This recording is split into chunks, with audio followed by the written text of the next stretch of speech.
L'homme possède un libre arbitre, une capacité d'action et une volonté. Croire au destin n'est pas incompatible avec le fait que l'homme ait une volonté pour accomplir les actions qu'il a choisi de faire et qu'il possède une capacité à les réaliser. En effet, la loi divine et la réalité prouvent cela.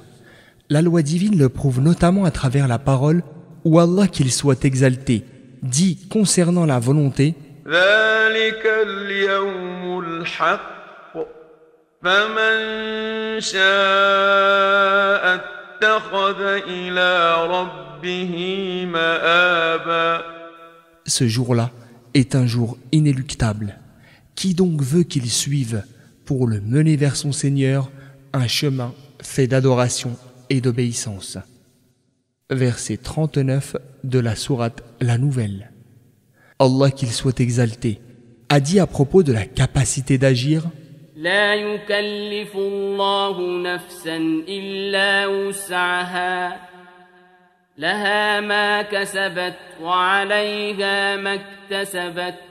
Allah n'impose à une âme que ce qui est en son pouvoir dans la mesure de ses possibilités.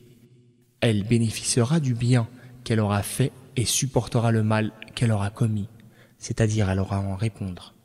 Verset 286 de la sourate La Vache. Ici, pouvoir est entendu au sens de capacité. La réalité prouve aussi cela, puisque toute personne sait qu'elle dispose d'une volonté et d'une capacité au moyen desquelles elle agit ou s'abstient d'agir.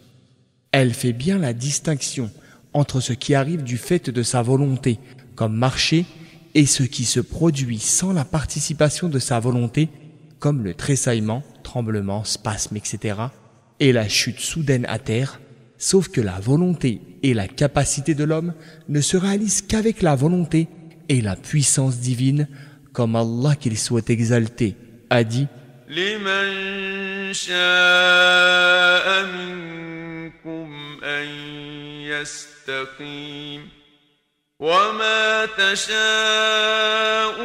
إلا أن يشاء الله رب العالمين. Pour celui d'entre vous qui veut observer la droiture, mais vous ne voudrez que si Allah, le Seigneur des mondes, veut. Versets 28 et 29 de la sourate L'Obscurcissement.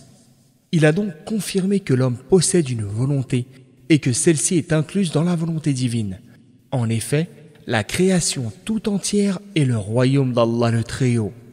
Il est donc logique que rien dans son royaume ne se produise sans qu'il ne le sache ou qu'il n'intervienne avec sa volonté.